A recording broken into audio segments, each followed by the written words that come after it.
Okay, we're going to start out this slideshow. I wanted to do things through Blackboard Collaborate, but it's so difficult and so many people were not able to see the video that I decided to redo it through PowerPoint. This is much simpler, and even though it's a little bit less entertaining because I can't switch from YouTube back to the slideshows, so what I've done is I've decided to include a list of YouTube videos, and as I reference them, I'd like for you to pause the slideshow and go and watch these videos because they really help drive the content home. And if you notice, there's this little button down here that helps you that helps you hear the dialogue. You click on that and it'll play my discussion of each slide. Okay, let's get started. This is a map of the Old World. By the Old World we mean Europe, Africa, Asia. We're excluding North America, South America, and Australia. Those continents are not visible on this map because they were unknown to people in the Old World prior to this period we're going to talk about tonight, which is the age of transoceanic travel. Okay, so we look and we see that this map is very inaccurate. It was produced by a Barcelonese cartographer. That's a map maker from the city of Barcelona in northeastern Spain, in a region called Catalonia. And when we look at Europe, we look at North Africa, we look at southwestern Asia, also known as the Middle East, we see a much more accurate picture than when we move further out. Of course, Africa, about 3/4 of Africa, is cut off from the map. Africa approaches the Antarctic Circle. It extends so far south.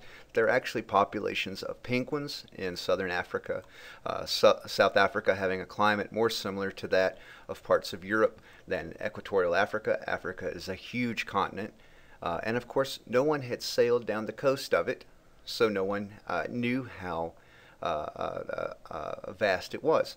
And when we look at India, the cartographer has confused the island of Sri Lanka with the southern half of India.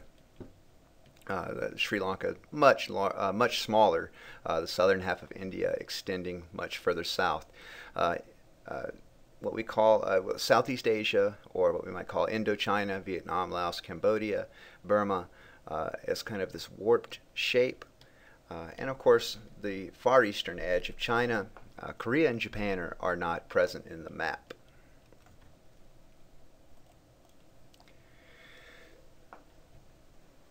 Okay, one of the major points that you need to remember from this lecture is that China is the dominant society in this old world network. Okay, it's the most populous, wealthiest, most technologically advanced society in this whole context. And Chinese medicine was valued throughout this old world system. We have a Chinese apothecary here, basically a pharmacist, drug dealer. He is grinding up fossilized remains of prehistoric animals. The Chinese called them dragon bones, dinosaur bones, and prehistoric mammals, other creatures. And you see that these men here don't have beards. The standard way to wear your facial hair in this period in China was to have a kind of goatee with a long mustache. This symbolized wisdom, morality, and virility. And so these men not having these beards is a sign of there being something wrong with them internally. Right? So they're here to purchase these medicines, and of course this gives us a clue as to what they're there for. These are kind of, this is about virility. You ingest this creature's bones, you get this creature's power, you get that virility, and of course this is like 15th century Chinese Viagra, right? And that's what these men are after.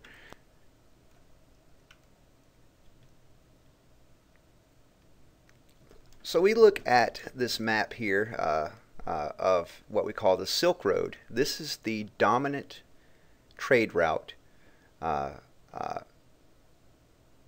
when it comes to economic links in the Old World. It starts in China, central China, in the city of Luoyang, and it extends through these deserts, the Gobi Desert, Lop Desert, Taklamakan Desert, all the way through Afghanistan, Pakistan, linking China with India, through Central Asia, through what's now Iran or Persia at the time, through Iraq or Mesopotamia, all the way to what we call the Levant, Syria, Jordan, etc. And that, of course, links the trade route with the Mediterranean Sea and then the North Sea if the map were to continue over in this direction. So Europe, Africa, Asia are linked through the Silk Road.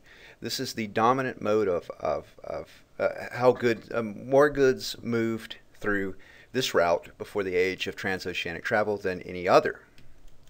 And of course, this route moves through some very harsh deserts, very arid, little water, very tough to survive, and freezing at night. And not all deserts are scorching like the Sahara or the Mojave. Some of them are very cold. These are perfect examples. You can freeze to death very easily at night if you don't take precautions.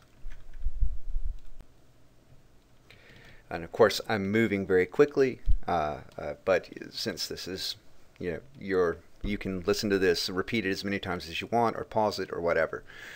But you see here that we have our products. We have our medicines taken from fossilized remains of prehistoric animals. We have our tea leaves, a very powerful stimulant before, there's not exactly 5-hour energy in this era. And this is even before the Old World had access to tobacco. That's a New World product, North and South America. So this is a very powerful stimulant for people at the time. And we have silk, very highly valued because it's cool clothing in the summertime, in addition to its kind of fine texture, produced by silkworms cultivated in China. And we have porcelain here, very thin, eggshell pottery, very beautiful, very highly valued. To export the knowledge of how to produce any of these goods is a capital crime in China at the time. So if you teach a foreigner how to grow tea leaves, how to mix medicines, how to harvest silkworms, how to produce porcelain, you could find yourself being executed by the imperial authorities because these were state secrets. These were trade secrets. Many modern nations today have trade secrets. The past is no exception. So we're going to move our goods across this trade route. We've got our merchant here with his horse. He's got a camel so that several camels so that he can move these goods through this arid region. He's got slave labor taken from Southeastern Asia, Vietnam, Laos, Cambodia, Burma, etc. To help load and unload the camels. The biggest danger, and if you look and you reference the video I uploaded, video number 1, the one about the Sa'atan, just copy and paste the URL into a web browser, pause this presentation. You can go and see the video of the Sa'atan children riding reindeer. They live too far north to ride horses, but you can see how skilled the children are at riding on these reindeer at such a small age. These people we call steppe nomads. They live out in these deserts and grasslands where there's very little water, very little food resources. It's very tough to survive the elements, and so these people are very hardy. They move flocks of sheep, goats, cattle, etc. from watering hole to watering hole, and thus we call them pastoralists also. We'll talk more about pastoralism when we cover Africa next week. But these pastoralist nomads move from place to place to water and feed their flocks and herds. But also there's very little in the way of authority out in these regions. So they're constantly having to protect their flocks and herds from other nomads who would raid, steal them, and of course they also engage in that activity themselves. It's kind of like Scotland and Ireland in the Middle Ages, a lot of cattle rustling, a lot of violence over this rustling. So these people are very, very tough, and because they learn to ride at a very young age, around the same time they can walk, they're excellent cavalrymen. And they grow up able to endure deprivation. They're excellent archers. They're excellent riders. And they can raid this trade route and do quite a bit of damage. When they're united, they're able to establish very, very vast empires because they're so skilled militarily that settled peoples often can't put up a good defense. Armies can move so fast, they can outmaneuver infantry, very effective. Genghis Khan was one such nomadic chieftain who established a huge empire. And of course the Ottoman Turks, whom we'll talk about in a moment, came from this region, Central Asia, the steppes, and established a huge empire in what's now Turkey. And the Mughal Empire, we'll talk about that in a couple of weeks. That was also established by these Central Asian nomads. So these were a huge threat militarily to many peoples throughout the old world. And they're a threat to this trade route, stealing goods, taking people prisoner, making it very dangerous. So we've got to hire our guard here. This is a 15th century Chinese lancer, and he's going to be able to protect this caravan from raids. If we make it to the city of Samarkand in Central Asia, believe it or not, Afghanistan was once a very fertile, very wealthy region because of this trade route, because it lay along this trade route. Now, Samarkand was not in Afghanistan, the modern borders of Afghanistan, but it was still in the same region. You can see the remains of this beautiful blue mosque here, and you can see that there's still some water based on the ancient settlement, even though it's been taken back over by nature due to the greenery. So in Samarkand, we have a merchant, a Pashtun or Afghan merchant, who buys these goods from the Chinese merchant. And of course, the price has gone up significantly from what the Chinese merchant paid for them when he bought them wholesale.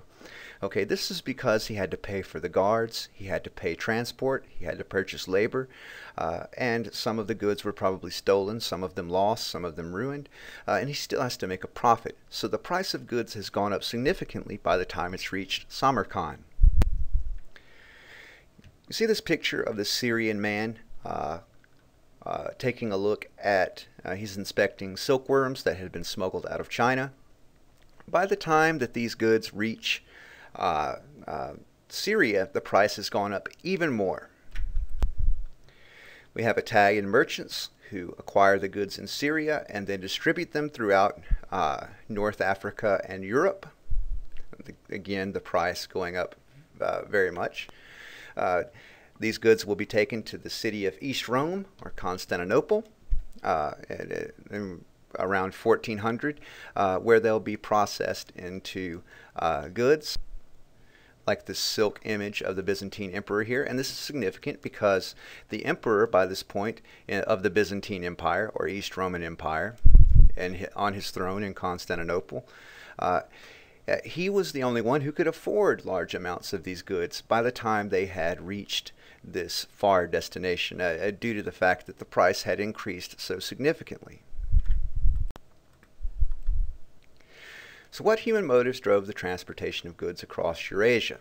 Well, profit, money, right? The same thing that drives most economic activity today, including all of us with our jobs and our ambitions to go to school, to get degrees, to improve ourselves. Yes, we want to learn and become better people, more ethical people, but we also look to be to improve our financial situation too, and that's okay.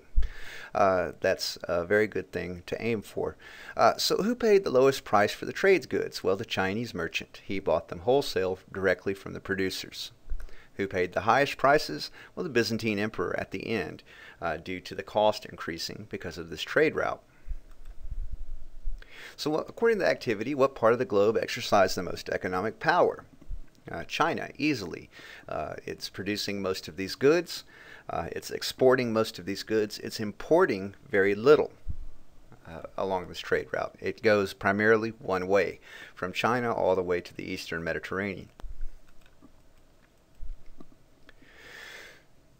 Okay. So at this point, I'd like you to pause this and watch the second video. But I have to warn you, it might disturb some people. It is a video of a road rage attack in China.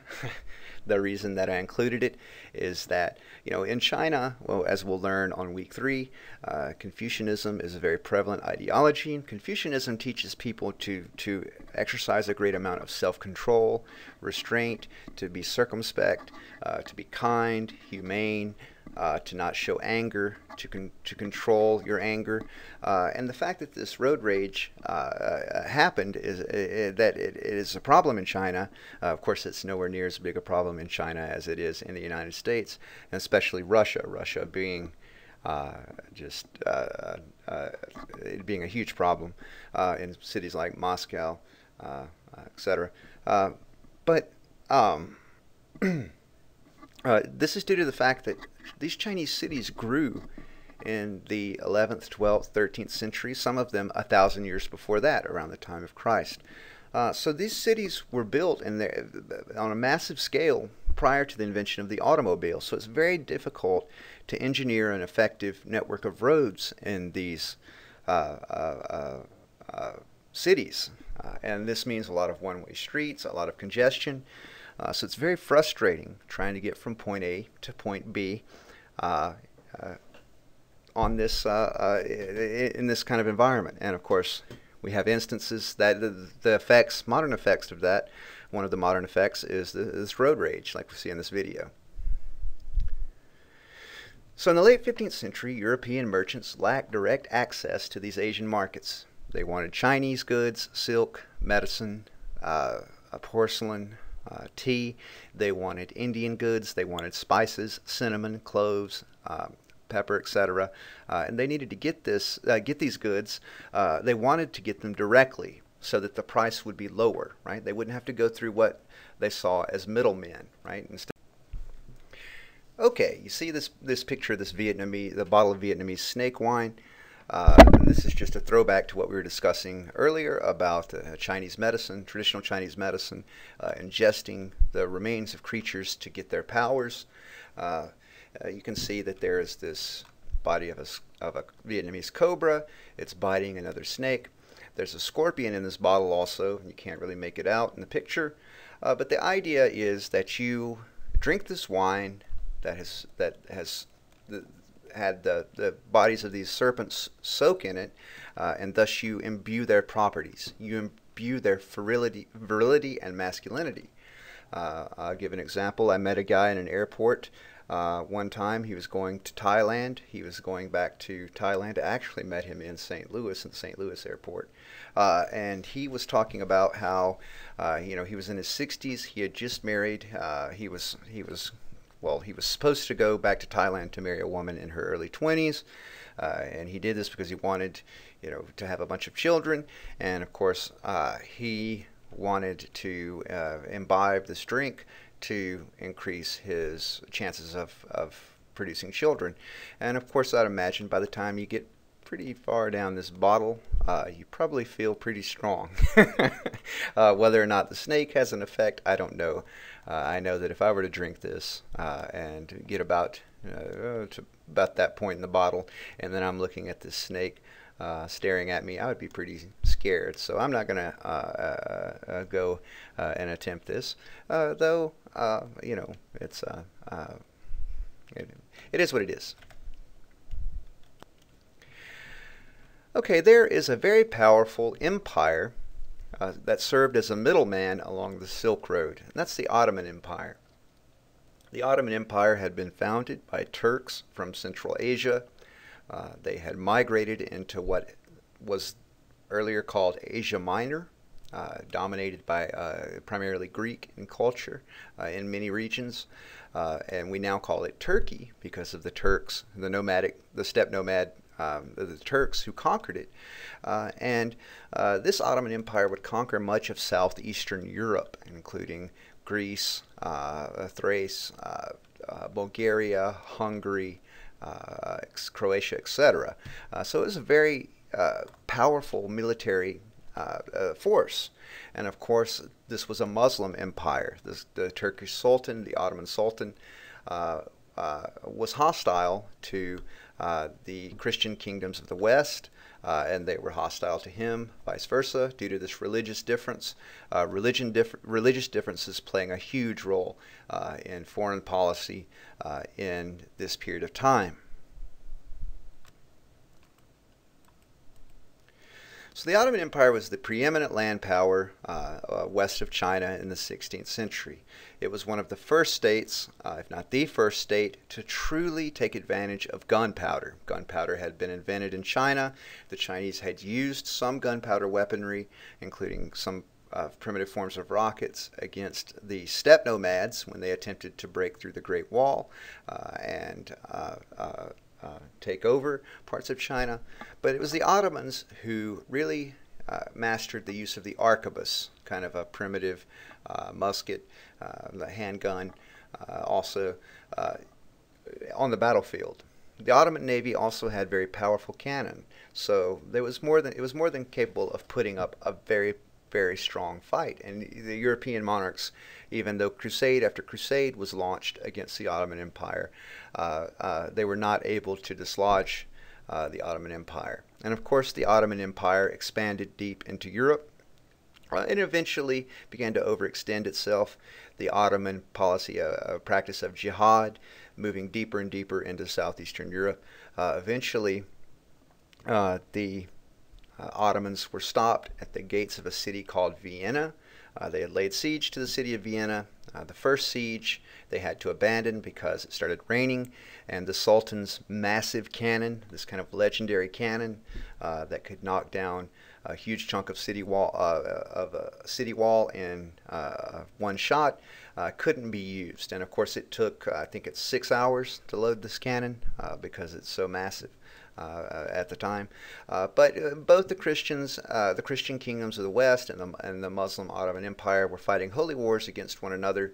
This complicated trade along the Silk Road.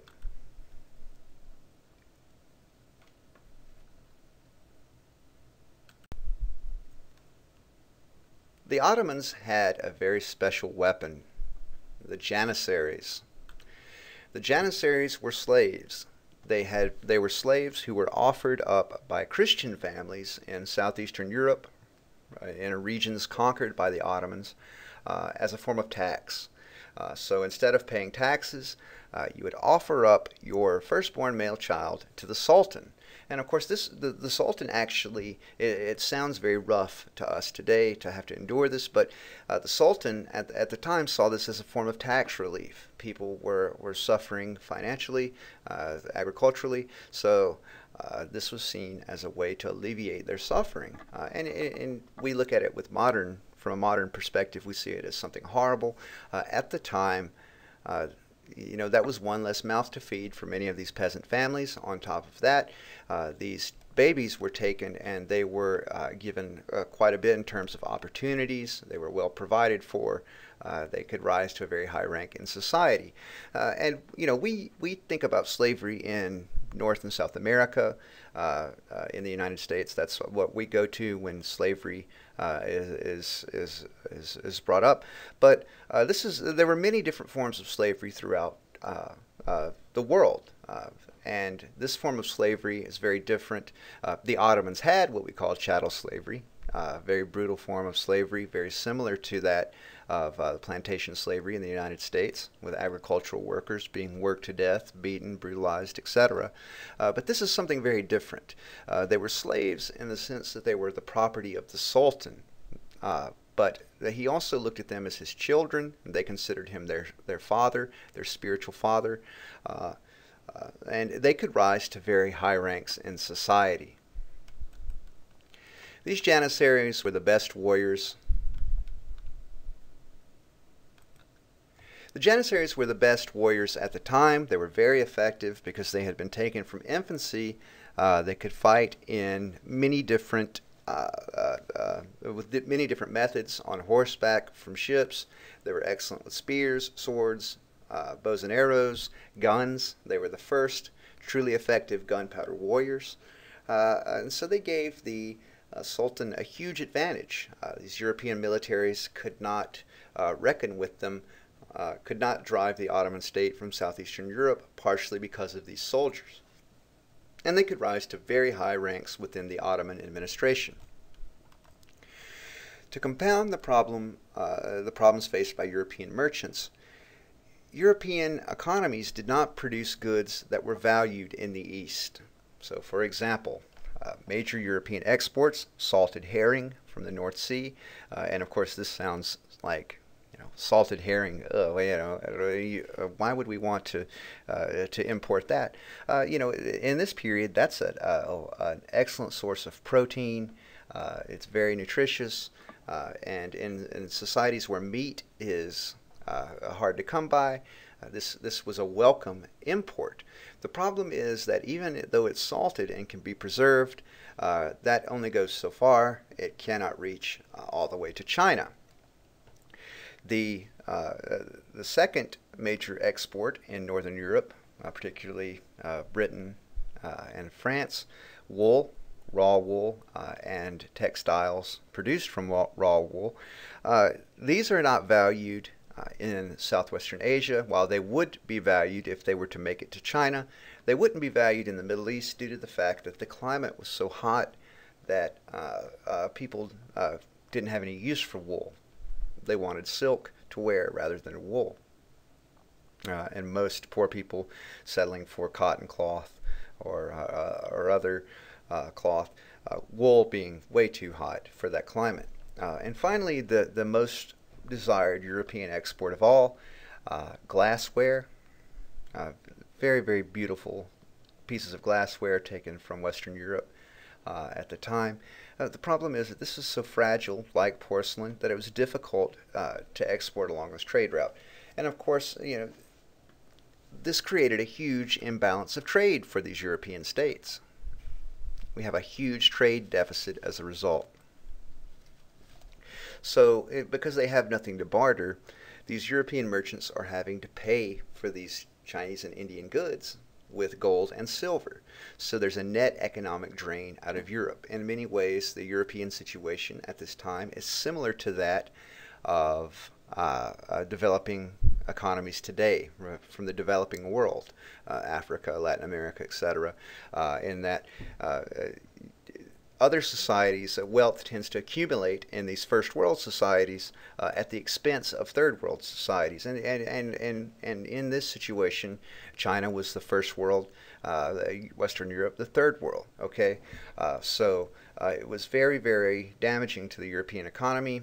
Gold accumulated in China, and of course China was getting richer, the European states getting poorer, and of course all of this process was along the entire Silk Road, Middle East, Africa, etc. also.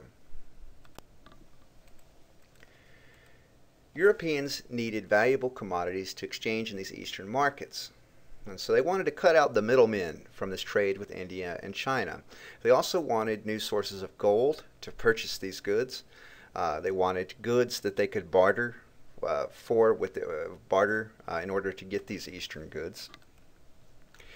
And one of the individuals who really was revolutionary in this regard was a man named Prince Henry the Navigator. He's one of the most influential people of all time. He was a prince in a country called Portugal. Portugal is a small country. It's surrounded by a much more powerful society, Spain, its neighbor. It's relatively isolated on the Atlantic coast of Europe, and it has a huge Atlantic coastline. This was seen as a disadvantage historically, but Prince Henry didn't think so. He thought, well, we can turn this large coastline to our benefit by exploring the oceans. So he conquered a port in North Africa to aid in refueling ships. He supported navigational innovations, including the development of a type of ship called a caravel, which we'll talk more about in a moment. He also sent expeditions that discovered the Canary Islands. And of course, after the Portuguese landed in the Canary Islands, they encountered people who had migrated from Spain and Portugal several thousand years earlier, And then when the Portuguese left and returned, they found that many of the Canary Islanders were dead from disease. And this is a huge issue in this period of time. This is the first of many instances of these old world diseases impacting New World populations, creating mass death. He also muscled his way into the slave trade, the African slave trade, which at the time it was dominated by the Ottoman Empire and kind of Muslim African client states. These Muslim client states of the Ottoman Empire would raid into the interior of places like southern Nigeria to acquire slave labor, and we'll talk more about this next week when we talk about empires in Africa. The Ottomans kind of had a monopoly on this. They benefited from this. They exported large numbers of slaves. Some of them worked in agricultural plantations. Some of them were harem guards. Some of the women were taken to serve as concubines. And if you think about Boko Haram, the group in Nigeria that has, took a large number of Nigerian girls captive recently, it's the same process today, right? Selling these girls to different potentates throughout southwestern Asia. Of course, slavery is illegal in virtually all of these societies. Mauritania, the last country, Mauritania in northern Africa, the last country to abolish slavery in 2007. But in many regions like the Sudan and Mauritania, the remote regions, slavery is still practiced. But he wanted this because he wanted to be able to trade with these Eastern merchants, and he also wanted gold to acquire these goods. He was deeply religious. He wanted to take Jerusalem back from the Ottoman Turks. From his point of view, there had been crusades launched by European states in the Middle Ages. There had been jihads launched by Muslim states in the Middle Ages. This fight over Jerusalem continued into this era. Prince Henry the Navigator seeing oceanic exploration as the way to take Jerusalem for Christianity once and for all. His successor, King John II, or the successor to the throne of Portugal, supported a sailor who had continued this tradition of Henry the Navigator, named Bartholomew Diaz. Diaz sailed around the southern tip of Africa. He was trying to find a direct route to China and India. He was also looking for a mythical king named Prester John. Diaz rounded what he called the Cape of Storms in 1488. King John renamed it the Cape of Good Hope. He was hopeful that this would lead to a new trade route. Diaz's crew refused to continue this voyage to India, and he was forced to turn back. At this point, we're going to talk about Prester John. Prester John was kind of a European medieval legend. There was still a memory of contact with the civilization of Ethiopia in this region around the Horn of Africa. Ethiopia was one of the first societies in the world to be Christianized. It was Christianized around the same time as Greece, Egypt, Italy, other regions of the Roman Empire. And if you look in the book of Acts, there is an Ethiopian eunuch who was baptized by the Apostle Philip, and that Ethiopian man then took Christianity with Apostle Philip back to Ethiopia. And prior to this Christianization, Ethiopia practiced Judaism. In fact, if you look in the Old Testament and you look at the reign of Solomon, king of Israel, Solomon had a child by the Queen of Sheba, right, along the Red Sea, and the Ethiopians trace their monarchy back to Menelik, son of Solomon and Sheba. So Solomon's son Menelik founded the Ethiopian Empire. Abyssinian Empire is another name for it. And so Judaism was practiced, and then Christianity was practiced after that. So we have a huge Christian empire surrounded by Ottoman client states, Muslim states, in the Horn of Africa. And of course there was a lot of religious warfare, a lot of back and forth between the Christian Ethiopians and the Muslim states, like for example of the Emirate of Adal, we now call it Somalia. And of course there's conflict between Ethiopians and Somalians today due to religion. And of course there's a large Muslim population inside Ethiopia. That's the result of this process in the period we're talking about. So at this time I'd like for you to go and look at the video, I think it's the third video and the fourth video on Ethiopian cuisine and the Ethiopian Christian liturgy. And you'll note in that video on the liturgy that you can see the Ethiopian priest surrounded by deacons, a very ancient ceremony. There is a screen, I think, or a curtain. He goes behind that curtain and he consecrates the bread and wine into the body and blood of Christ. It's a similar belief system to that of Orthodox Christianity or Catholic Christianity. The priest playing a very similar role. So just take a look at that. Also take a look at the video on the, I think it's the fifth video, on the Ethiopian religious song. This is called a mezmor. It's an Ethiopian tradition of these kind of Christian music videos. You can see the Ethiopian nun singing with the priests and deacons along with the Ethiopian Christian icons. Very ancient. So Europeans wanted to meet this king, Prester John, a fabled king of Ethiopia, because they believed that he could help them defeat the Ottomans, right? He can attack the Ottomans from the flank.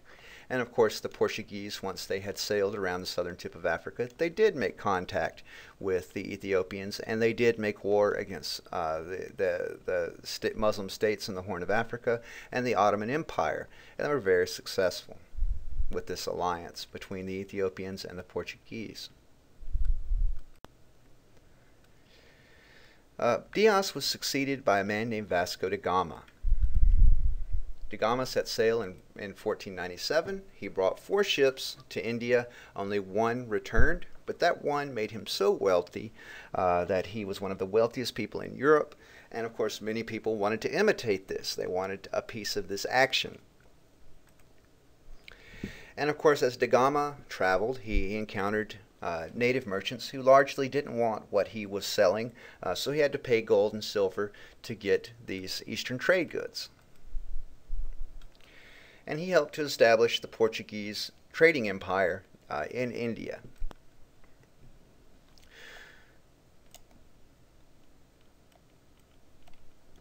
So what is it about Portugal that led the Portuguese to revolutionize this age of transoceanic travel?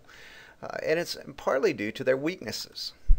Portugal was a very small country, around 1 million inhabitants in 1500, had very few natural resources.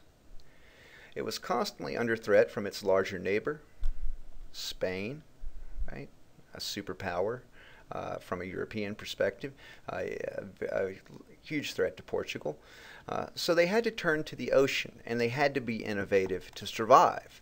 And of course this meant the establishment of, once new land masses were discovered, the Portuguese established very large colonies in Angola, Mozambique, the Canaries, the Azores, Goa in India, Macau in China, and of course the largest Portuguese-speaking population in the world, Brazil. The Portuguese had the advantage of the 15th century equivalent of an aircraft carrier, and that is the caravel, the most advanced ship of the time. It was very agile. It was small, fast, yet sturdy enough due to its construction to carry cannon, so it had a lot of firepower for a ship as small as it was. So it could outmaneuver ships and then blow them away with this massive amount of cannon power. And this is the result of Henry the Navigator making naval research, naval technology a priority. It can also sail with or against the wind due to its kind of double rigging system, and this is a tremendous advantage over other ships. It was fast. And finally, it was relatively cheap to produce. So the Portuguese, because they had the secret of how to produce these ships, they were able to produce a large number of them.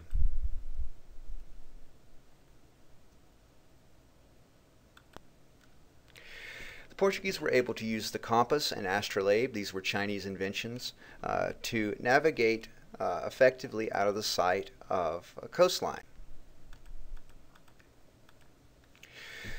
The Portuguese were also driven by missionary efforts.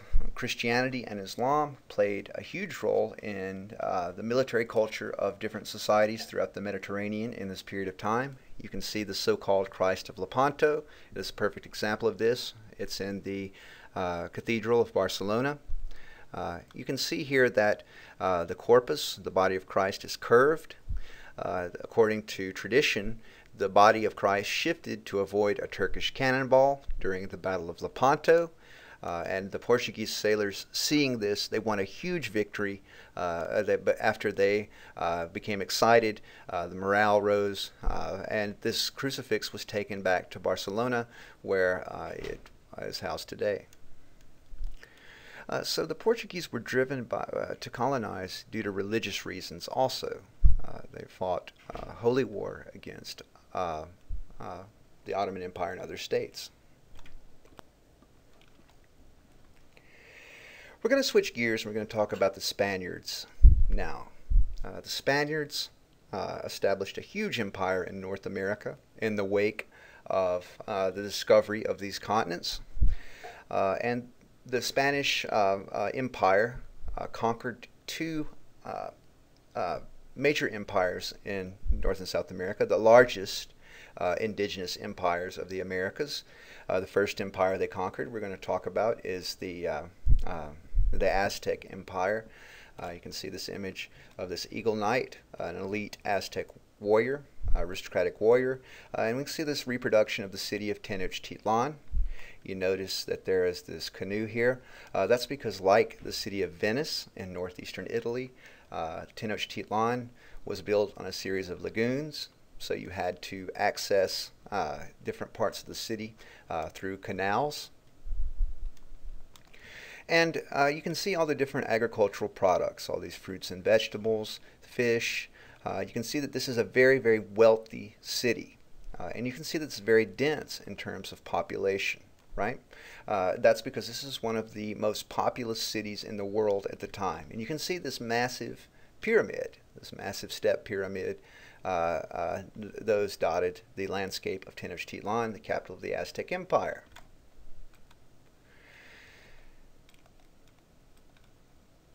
So what was the Aztec Empire? The Aztec Empire had, the Aztecs had originated in what's now Arizona, New Mexico, California, and they migrated into the Valley of Mexico, where they conquered the indigenous states. They were very militarily powerful, and according to Aztec legend, when the Aztecs saw an eagle with one foot on a cactus with a snake in its mouth, that was a sign from the Aztec gods that they should found a city there. And of course, according to Aztec legend, the city of Tenochtitlan was founded in a lagoon where this image was seen by the wandering Aztecs. And of course, if you look at the Mexican flag, this image is center on the Mexican flag. That's kind of an homage to this tradition. So they established a huge empire in the Valley of Mexico.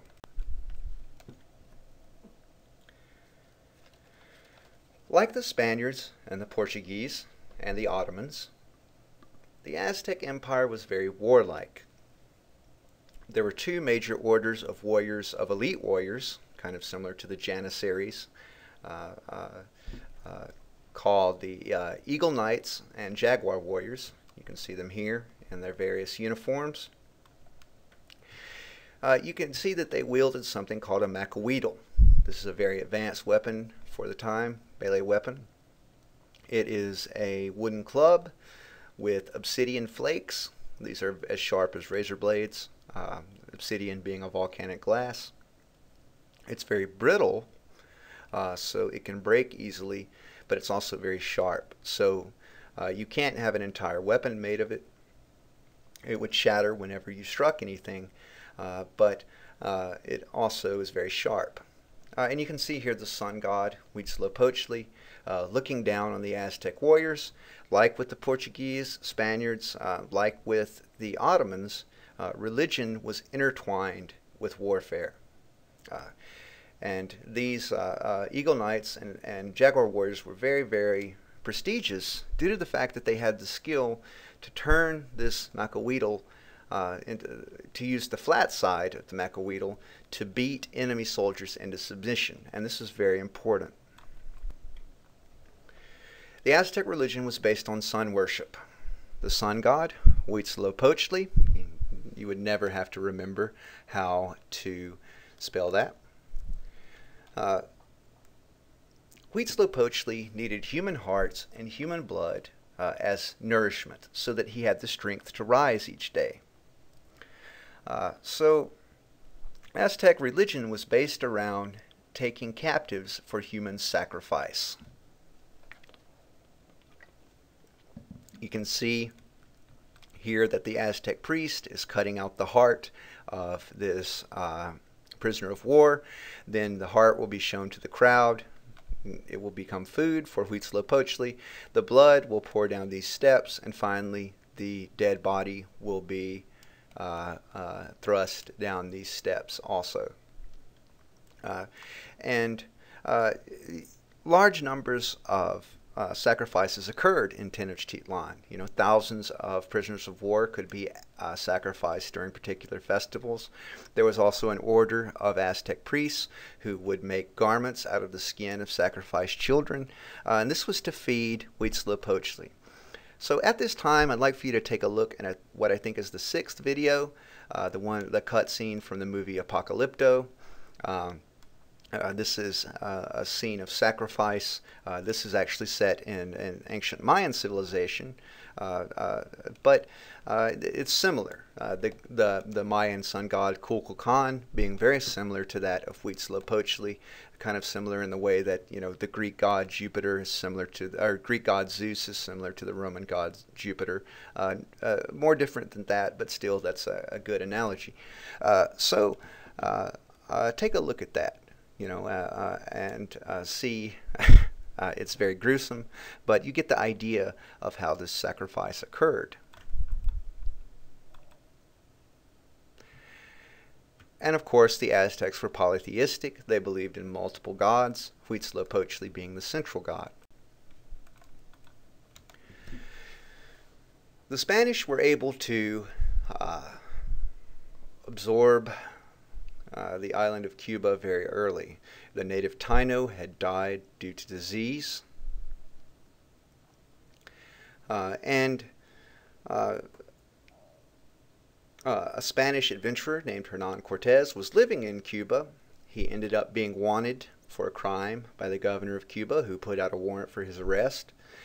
Instead of facing trial, he organized an expedition to capture the Aztec Empire in Mexico, and this shows just how kind of gutsy this guy is. This guy is got to be one of the most bravest or most foolhardy, depending on your point of view, most intense gambling people of all time. So he, rather than stand trial, he raised this host of adventurers, and they landed in the coast of Mexico and on the coast of Mexico in 1519. As soon as they landed, he burnt his ships so that his men would not think of turning around. And even though this Aztec Empire was massive and there was a very small number of soldiers with Cortez, he was able to capture it. The Spanish had some advantages. You can see here in this picture there's metal armor, but that is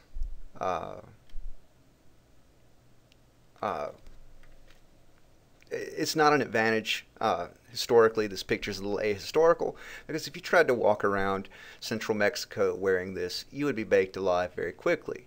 But they had horses. The Aztecs had horses were not native to the New World. The last horse in North America had died out 50 million years ago.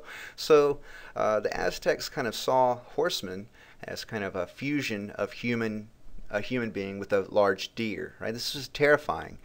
Similarly, if you know anything about dogs in Mexico, the Aztec breed of dog, the Chihuahua, right, is known for being very small. The Chihuahuas were honored as religious, kind of as demigods by the Aztecs. They were worshipped as deities. They're very small. You compare them with the dogs that the Spanish brought, giant mastiffs, ancestors of pit bulls, and Neapolitan mastiffs, and Fila brasieros, and other very large dogs. These were terrifying war dogs that could rip apart a human being very easily. And of course, the Aztecs had no exposure to this before the Spanish arrived. And they also had no exposure to gunpowder. So the smoke, the noise, this was something new, and it was terrifying. And lastly, the Spanish had the most major advantage. People didn't like the Aztecs. The subject peoples hated being sacrificed. They hated losing large numbers of their people to the Aztec religious belief. So Cortez was able to convince them to revolt and to help him very easily. Of course, we see here in this image Moctezuma II, or Montezuma II, the emperor of the Aztecs, the last emperor of the Aztecs.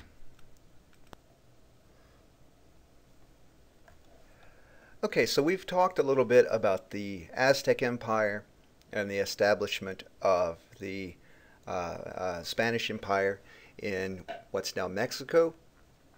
We're going to now talk about South America, the largest indigenous empire in South America, the Inca Empire. The Incan Empire was very large.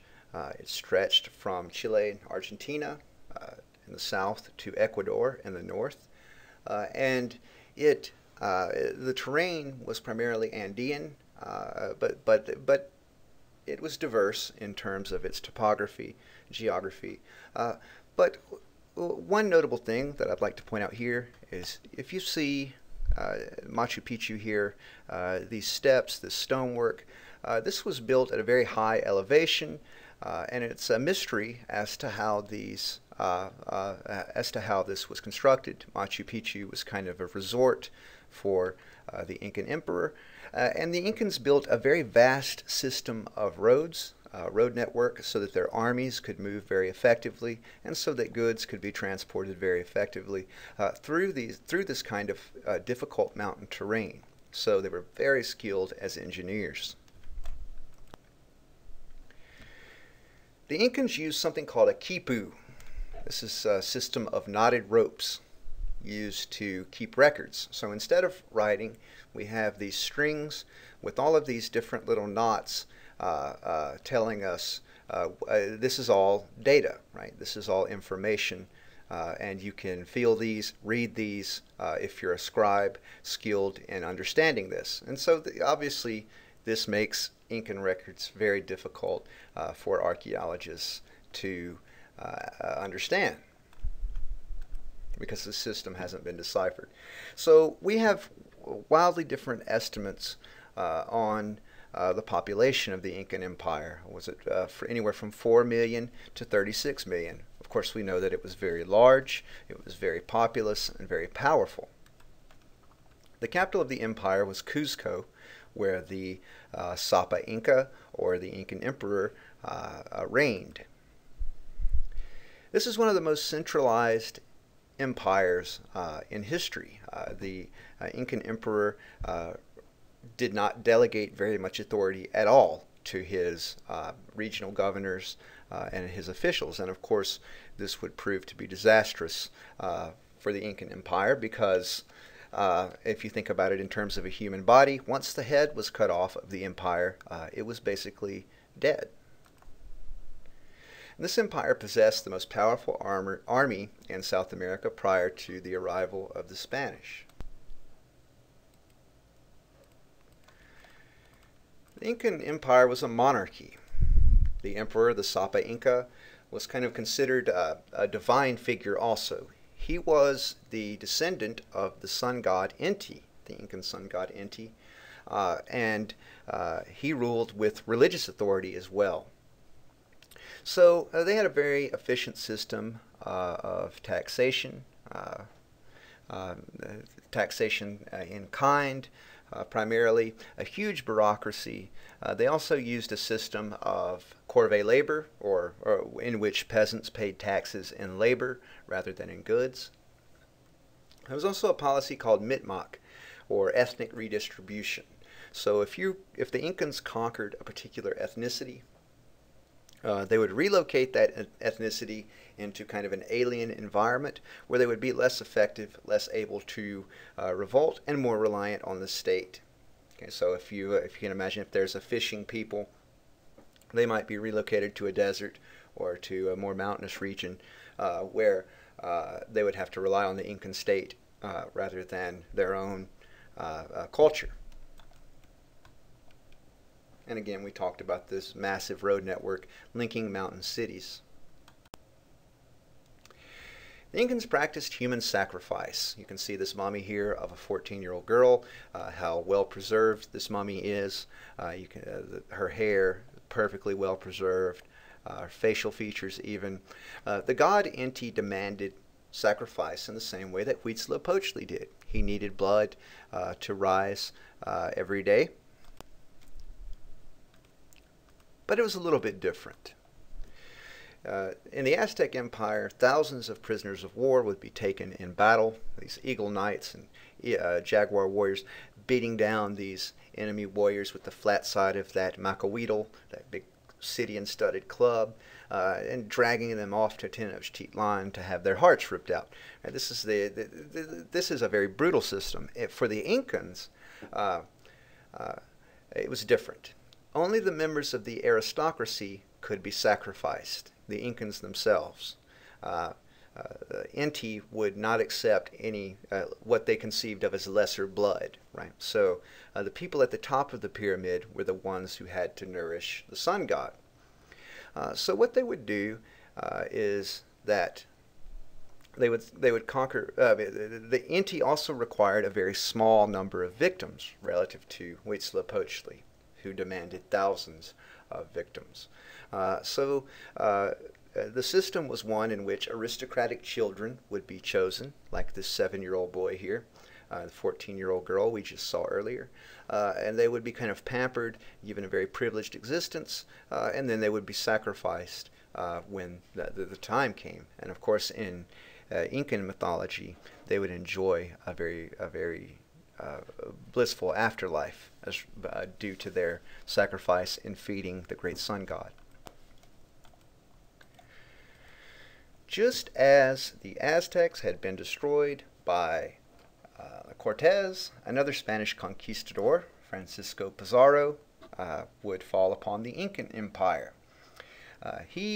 Cortez became fabulously wealthy and famous throughout Europe after he had conquered the Aztec Empire. He had conquered the Aztec Empire with just around 200 soldiers against an army of several hundred thousand.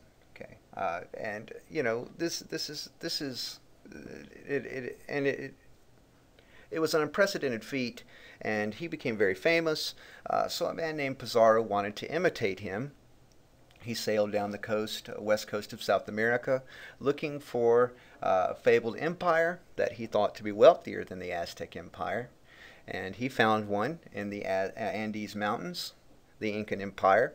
He arrived with 106 Spanish and African infantry and around 62 Spanish and African horsemen. While the Incan Empire was struggling with civil war. So he had 168 soldiers with him, while the Incan Empire numbered in the tens of thousands. There were two brothers, Atahualpa and Huascar, who were struggling for the Incan throne. Hernando de Soto, another conquistador, arrived to aid Pizarro. Hernando de Soto is famous because he was the first European explorer to see the Mississippi River. But he arrived to aid Pizarro. Pizarro still had less than 200 soldiers. And after the Civil War was over, the Incan army numbered over 80,000 veteran soldiers. So this is a massive discrepancy. And the gunpowder at the time wasn't accurate enough, powerful enough to offset this advantage. So Pizarro, given the circumstances, he was very much outmatched. But he got very lucky, or due to the situation that unraveled. During a negotiation where he was negotiating for gold, Atahualpa wanted him to leave his empire, and he attempted to give him gold to convince him to do so. A Franciscan priest whom Pizarro had brought with him, remember that this warfare has a religious element to it, he offered one of an Incan warrior, one of Atahualpa's 12 man honor guard, he offered him to look at a copy of the Bible. And keep in mind that the Incans used the quipu system, so they had no idea what a book was. They used a very different system of collecting records. So after looking at the Bible, the Incan warrior threw it on the ground. And this outraged the Spaniards, who attacked.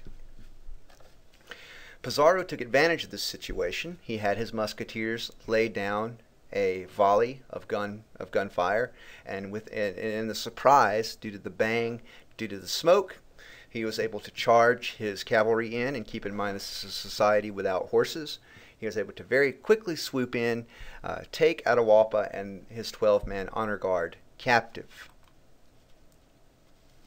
Atahualpa was held in the so-called ransom room, in which Pizarro demanded that he fill the room with gold and silver. Later on, he was charged by Pizarro with fratricide and executed for killing his brother Huascar. And this was considered a kind of a travesty. Hernando de Soto was against this, calling it an intense miscarriage of justice. Atahualpa was killed on something called the garrote. And how this worked is the victim would sit on this board here, and this metal strip would be fastened around the individual's windpipe.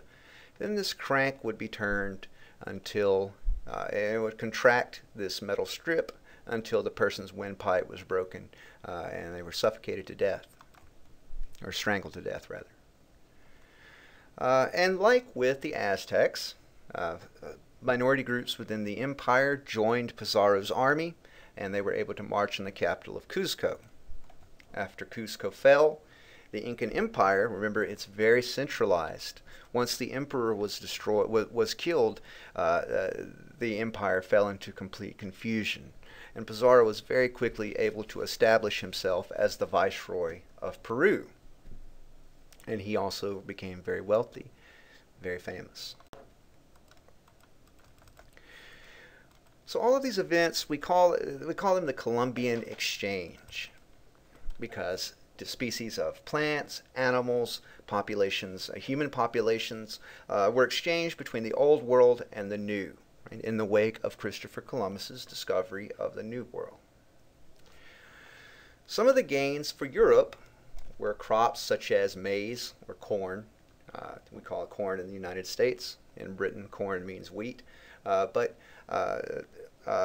Corn, cobs of corn, very small at this period of time, around the same size as a large butter bean.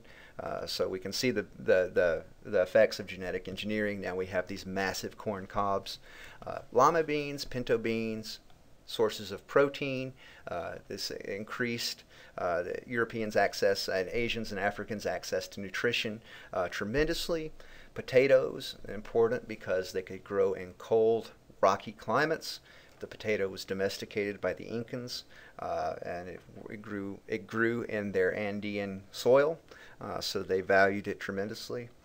And now places in Ireland, Poland, Scandinavia, they could grow potatoes where previously the land had been really was useless for agriculture. So this allowed Europeans to gain even more access to nutrition. And of course, the tomato, the turkey, peanuts, chocolate, these also came from the New World. There were cash crops as well, species of cotton, rubber from rubber trees, though this would be much later, and tobacco. Tobacco, a stimulant. Again, we all know what tobacco is. If you're a smoker, you're probably itching to go have one right now. But tobacco is indigenous to the Americas. There was a massive exchange of diseases as well. The diseases that were brought from the Old World that devastated the populations of the New World are diseases that come from animals, right? They originate in animals, and they're originally what we call zootonic diseases, diseases that come from animals. They infect people. Chicken pox is a perfect example. Chicken pox was absolutely devastating to populations in the New World. Chicken pox originates in chickens. Right? And old world peoples in Europe, Asia, and Africa living with chickens, chickens in the huts, chickens in the houses, pigs in the houses, etc., goats, horses, sheep, etc. People come into contact with bacteria and viruses that exist in these animals, and they die from them for thousands of years. And as they die from them, they begin to develop resistances. So when these populations arrive in the New World, they bring these diseases with them, and the people have no resistance whatsoever with any of these diseases, like smallpox, cholera, chickenpox, bubonic plague, etc. And syphilis being an example of a disease that went the other way, syphilis being native to the Americas. If we look at the numbers, we're looking at mass death. And 15 to 25 million people in the Aztec Empire prior to the discovery of the New World by Columbus. 6 million in the Incan Empire. We remember the statistics. We're just choosing 6 million as kind of an arbitrary conservative estimate. Around 10 million people in the rest of the Americas around 1492. There are 8 million indigenous people total in the Americas by 1700. Okay, so we're looking at possibly 31 to 41 to 51 million people reduced to 8 million by 1700. So this is basically the most intense series of epidemics in the history of the world, alongside the Black Death. In Europe, Asia, and Africa in the 14th century. Of course, people developed resistance to the Black Death and survived, and of course that helped to compound this problem, right? These populations in the New World had no access to these Old World animals. They had no access to these Old World diseases as a result, and they died by the millions. And these cultures could not recover from that level of mass death. Okay, so there was a European population boom, and as a result of this, these new crops coming, and we see the same thing in China and Africa. The populations of these three continents double every 100 years or so, and you know, this is a tremendous change in terms of global demographics. And of course, next week when we talk about Africa, we're going to talk about the 12 million people forcibly taken across the Atlantic to the New World to alleviate problems caused by this mass death, the absence of labor, the depopulation of a large amount of land. And we're basically talking about transatlantic slavery, slavery in the New World. We're going to talk some more about that next week.